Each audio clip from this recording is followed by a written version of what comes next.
بہت لوگوں کی کالز آتی ہیں، ماؤں کی کالز آتی ہیں کہ ہماری بیٹی اتنی اچھی یونیورسٹی میں پڑھ رہی ہے مگر تمیز سے ہم سے بات نہیں کرتی۔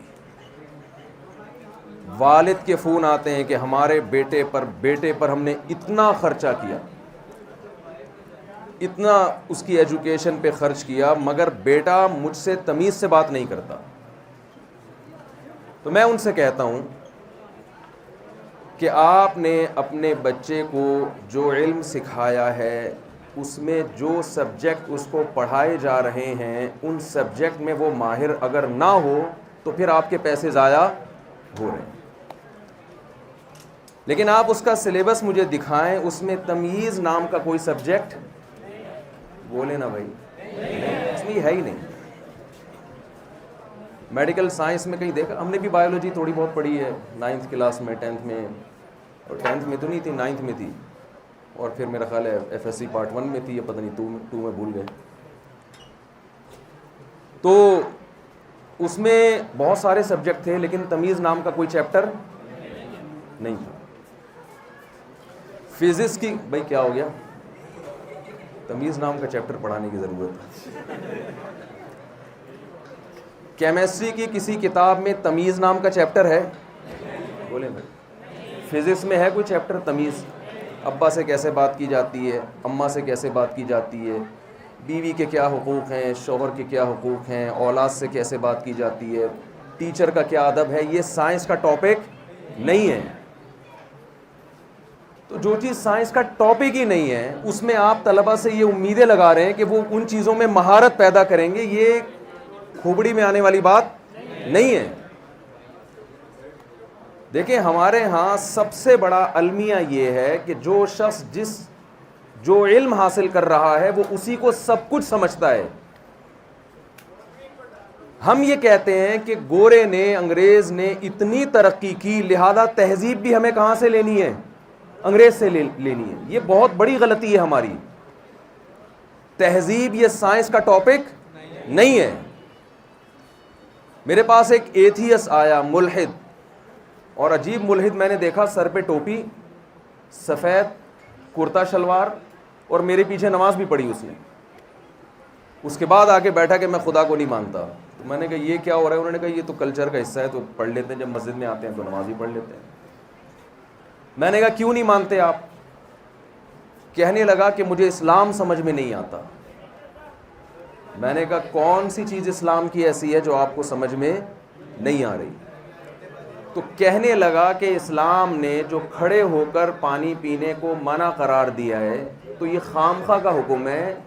بیٹھ کے پانی پینا یا کھڑے ہو کر پانی پینے سے ہماری صحت کا کوئی تعلق، آپ کو جملہ تو کمپلیٹ کریں نا، صحت کا کوئی تعلق نہیں۔ یہ خامخواہ میں ایسے ہی کہہ رہی ہے بیٹھ کے پیو، ویسے کھڑے ہو کے بھی پی سکتے ہیں پانی، بہتر ہے۔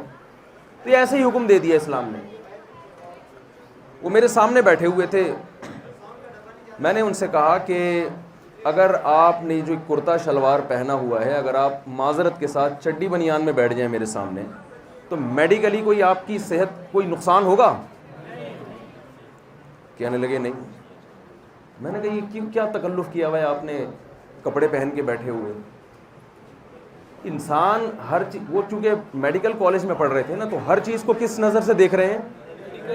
بھائی تہذیب ایک الگ چیز ہے، اس کا میڈیکل سائنس سے تعلق نہیں ہے۔ باپ کے احسانات کی وجہ سے باپ کے ساتھ کیسا سلوک کرنا ہے یہ آپ کو ڈاکٹر نہیں بتائے گا۔ ماں کے احسانات کیا ہیں، اس کے ساتھ کیسا سلوک کرنا ہے یہ آپ کو میڈیکل سائنس نہیں بتائے گی۔ ہم گورے کو فالو کر رہے ہیں، ان چیزوں میں فالو کریں جو گوروں کے پاس ہیں۔ جو چیز ہے نہیں گورے کے پاس، آپ اس میں گورے کو کیسے فالو کر رہے ہو؟ دیکھو میری گاڑی خراب ہو جاتی ہے، میں ڈاکٹر کے پاس جاؤں گا؟ میں کہوں یار یہ اتنی بڑی یونیورسٹی سے پڑھا ہے اور اتنا بڑا، ڈاکٹر عبدالقدیر خان کے پاس چلا گیا، میری گاڑی خراب ہوئی، میں نے کہا یار جو آدمی ایٹمی دھماکہ کر سکتا ہے وہ میری گاڑی کا انجن کیوں ٹھیک نہیں کر سکتا؟ یہ دلیل صحیح ہوگی؟ ظاہر ہے وہ کہے گا یار یہ میری فیلڈ نہیں ہے۔ تو روحانیت اور تہذیب یہ گورے کی فیلڈ نہیں ہے، یہ بھی ہم گورے سے حاصل کر رہے ہیں، اس میں بھی ہم گورے کو فالو کر رہے ہیں۔ دیکھیے انسان کی زندگی کے دو پہلو ہیں، ایک مادی اور ایک روحانی۔ مادی اعتبار سے انسان اور گدھے میں کوئی فرق معذرت کے ساتھ نہیں ہے۔ گدھا بھی کھاتا ہے۔ چائنا سے ایک دفعہ ایک صحافی کا فون آیا، کوئی پاکستانی صحافیاں تھیں وہاں، کوئی مضمون لکھ رہی تھی، اس وقت ملالہ کا کوئی نیا بیان آیا تھا۔ خیر اس بیان کو غلط بھی بعض لوگوں نے پیش کیا، بھی میرا وہ ٹاپک نہیں ہے، میں ایک مثال سے بات سمجھانے کی کوشش کرتا ہوں۔ انہوں نے مجھے کہا کہ یہ جو نکاح کر کے زندگی گزارنا اور گرل فرینڈ بوائے فرینڈ کا جو کلچر ہے یہ غلط ہے، اس پر مجھے کوئی مختصر سی آپ دلیل دیں۔ اسلام girlfriend boyfriend culture کو نہیں مانتا نا، اسلام تو نکاح کو پروموٹ کرتا ہے، تو آپ اس کے غلط ہونے کی کوئی دلیل دیں مجھے۔ میں نے ان سے کہا کہ آپ مجھے بتائیں۔ اچھا میں نے ان سے پہلے معذرت کر لی کہ تھوڑا سا میں، کیونکہ بہت شارٹ میں جب بات کی جاتی ہے تو پھر زیادہ تمہیدیں نہیں باندھی جاتی۔ میں نے کہا مجھے آپ بتائیں کہ گدھے کا کوئی آپ نے سنا کہ ماموں ہے؟ بھائی گدھا ہے، آپ جب گدھے کا تعارف کرواتے ہیں یہ گدھا ہے اور یہ اس کے ماموں، کبھی سنا آپ نے؟ یہ اس کی خالہ ہیں، ہے بھائی، یہ اس کی پھپھی ہیں، یہ اس کی ممانی ہے، یہ اس کی بہو ہے، یہ اس کا داماد ہے، کبھی سنا؟ گھوڑے کے بارے میں کبھی سنا؟ آپ تعارف کروا رہے ہیں یہ میرا کتا ہے، یہ تو آپ کہیں گے کہ یہ بڑا زبردست شکار کرتا ہے، اتنے کلو گوشت کھا جاتا ہے، یہ ایسے جھپٹتا ہے، یہ فلاں جگہ سے میں نے خریدا تھا۔ یہ تعارف نہیں ہوگا کہ یہ میرا کتا ہے، یہ کتے کی خالہ ہے۔ کیا خیال ہے؟ کبھی ہوتا ہے؟ یہ کتے کا ماموں ہے، یہ کتے کی، یار آپ لوگ تو بولتے ہی نہیں بھائی، چاچو، کبھی سنا آپ لوگوں نے؟ انسان کا تعارف ہوتا ہے جب آپ کسی فیملی میں جاتے ہیں، انٹروڈکشن ہوتا ہے، یہ میرے خالو ہیں، یہ میرا داماد ہے، یہ میری بہو ہے، یہ میرے چچا ہے، یہ میرے ابا ہیں۔ وجہ کیا ہے؟ گدھے کے رشتہ دار کیوں نہیں ہوتے؟ اس لیے کہ گدھے کا باپ، بولو، نہیں ہوتا۔ باپ نہیں ہوتا، سوال پیدا ہوتا ہے گدھے کا باپ تو ہوتا ہے، باپ کے بغیر تو کوئی پیدا نہیں ہو سکتا۔ لوگ کہتے ہیں نا مجبوری میں گدھے کو بھی باپ بنانا پڑتا ہے۔ وہ بنایا ہوا باپ ہوتا ہے، وہ حقیقی باپ نہیں ہوتا، بلکہ وہ جس کو باپ بنایا ہوا ہوتا ہے، انسان ہوتا ہے، اس کو آپ پیار سے گدھا کہہ رہے ہوتے ہو۔ تو آپ نے سنا ہوگا نا۔ اچھا خیر، اب آپ یہ دیکھیے کہ یہ گدھے کے رشتے کیوں نہیں ہوتے؟ اس لیے کہ گدھے کا باپ نہیں ہوتا، حالانکہ ہوتا ہے، میڈیکلی ہوتا ہے باپ، لیکن اس کو باپ کہتے نہیں ہیں، اس لیے کہ گدھے اور گدھی میں نکاح نہیں ہوتا۔ باپ کا رشتہ وجود میں آتا ہے نکاح سے۔ نکاح جس قوم میں جہاں نہیں ہے تو وہاں باپ نہیں، اور باپ نہیں ہے تو سارے رشتے جو وجود میں آتے ہیں وہ سارے ختم ہو گئے۔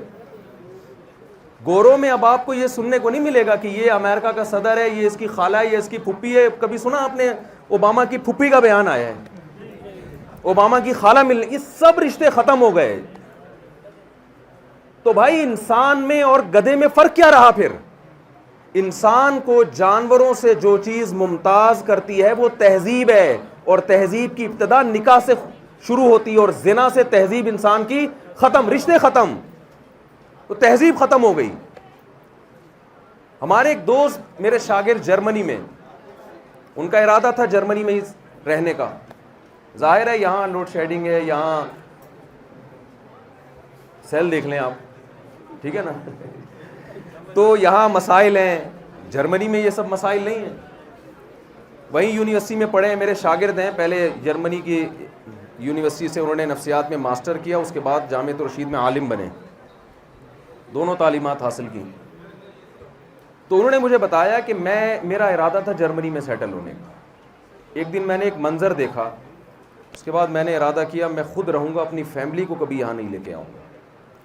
میں نے واکر میں ایک بڑھیا کو دیکھا کہ چھوٹی بچی کو پارک میں لے کے چہل قدمی کر رہی ہے، واکنگ کر رہی ہے۔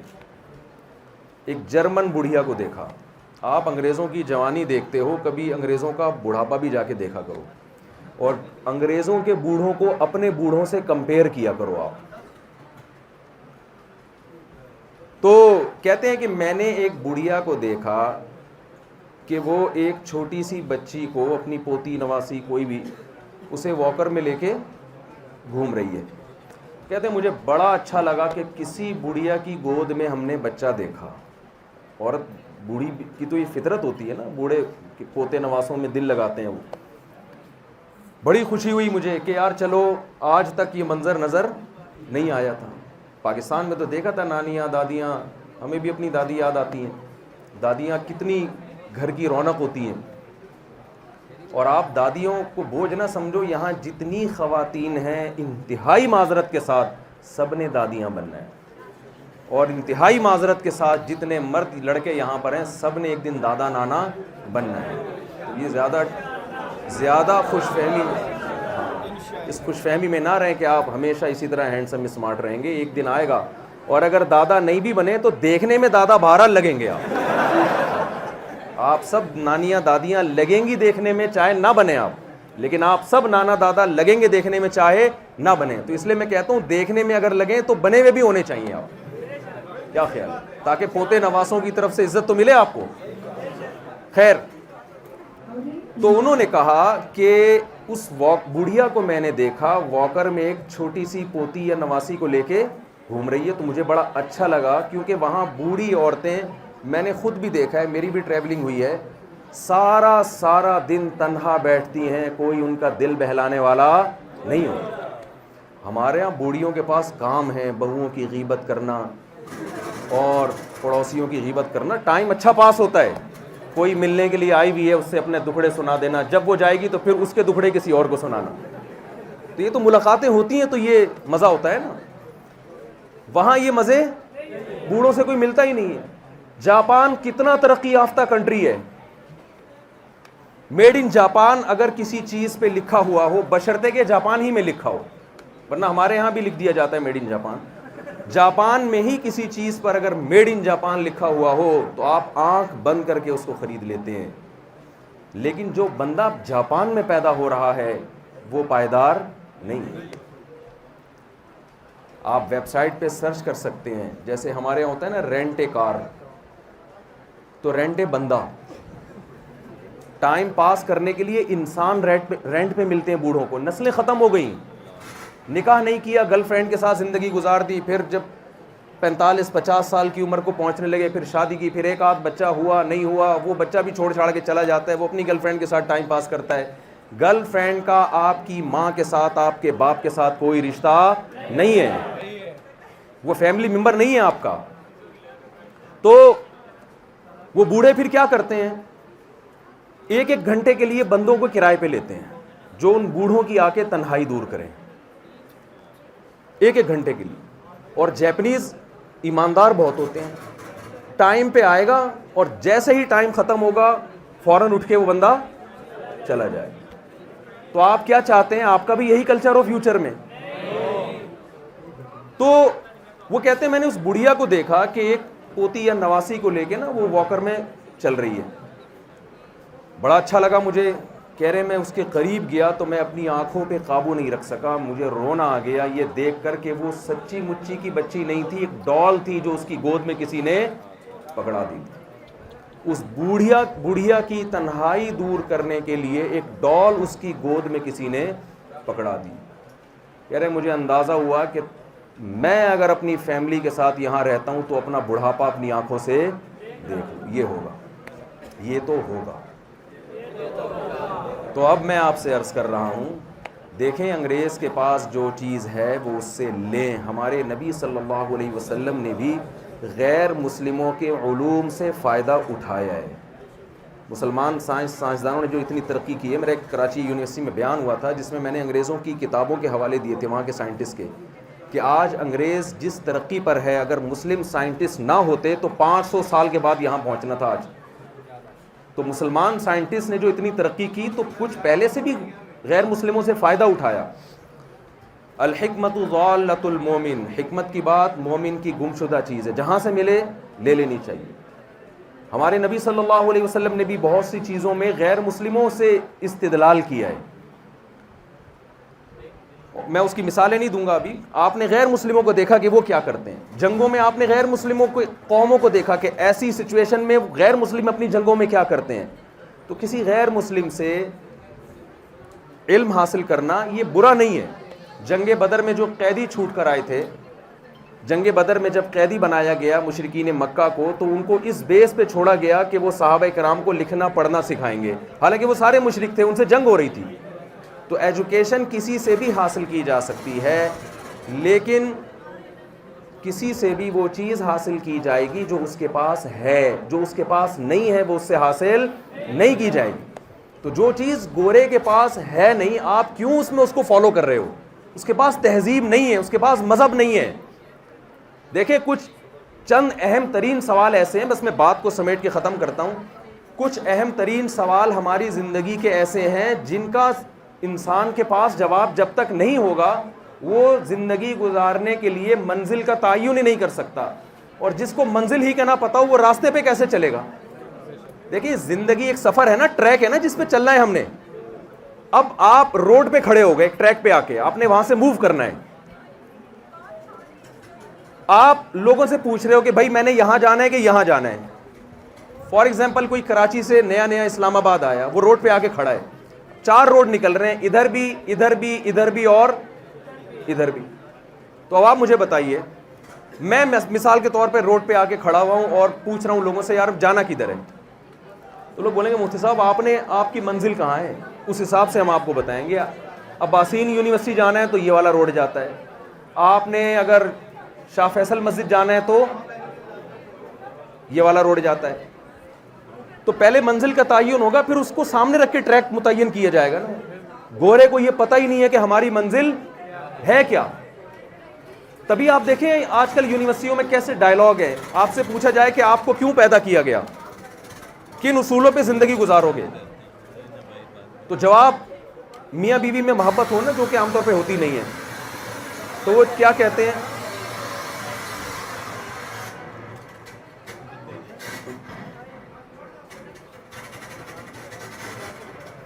تو اکثر یہ ڈائلاگ سنو گا, both are made for each other, ہے بھائی.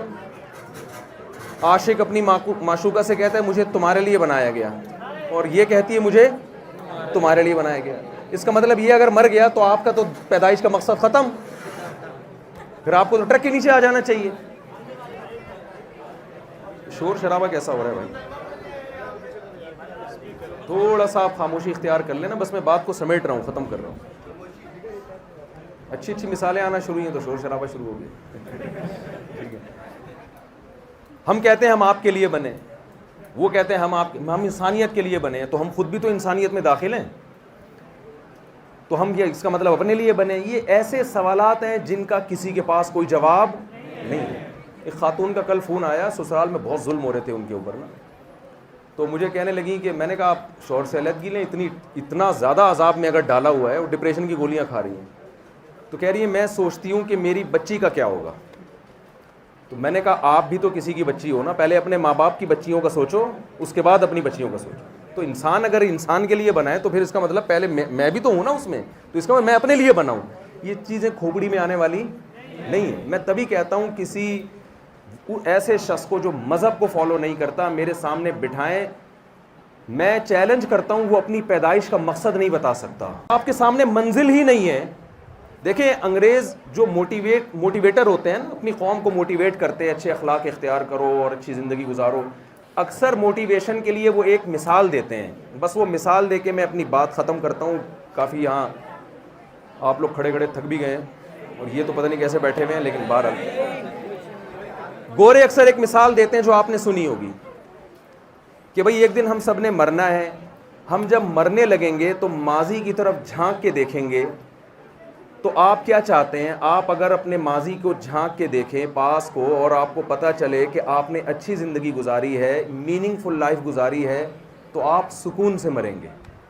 اور اگر آپ ماضی کی طرف جھانک کے دیکھیں اور پتہ چلے کہ آپ نے کوئی اچھی زندگی سٹے اور چرس اور ہیروئن میں گزار دی ہے, اور ڈکیتیوں میں اور قتل و غارت میں گزار دی ہے, آپ کی میننگ فل لائف نہیں ہے, تو آپ مرتے ہوئے اچھا فیل نہیں کریں. تو وہ گوروں سے سمجھاتے ہیں, یہ مذہب تو ہے نہیں نا, تو وہ سمجھاتے ہیں کہ بتاؤ کیسی موت چاہتے ہو, سکون کی یا ٹینشن کی. سارے گورے کیا کہتے ہیں؟ سر سکون. تو اب آج سے اچھے بن جاؤ. وہ پھر بھی نہیں بنتا. بنتے ہیں, میں نہیں کہہ رہا کہ سارے ایک جیسے نہیں ہوتے, بہت سی اچھائیاں بھی ہیں. میں اگر ایسی ورکشاپ میں بیٹھا ہوں تو میں فوراً کہوں گا سر جب مر ہی رہے ہیں تو اچھا کیا برا. دیکھیے آپ نے محنت کی ہو نا اور ایگزام کینسل ہو جائے تو جس نے محنت کی ہو نا اسے تو غم ہوگا, جس نے آوارہ گردی کی ہو اسے ٹینشن نہیں ہوگی.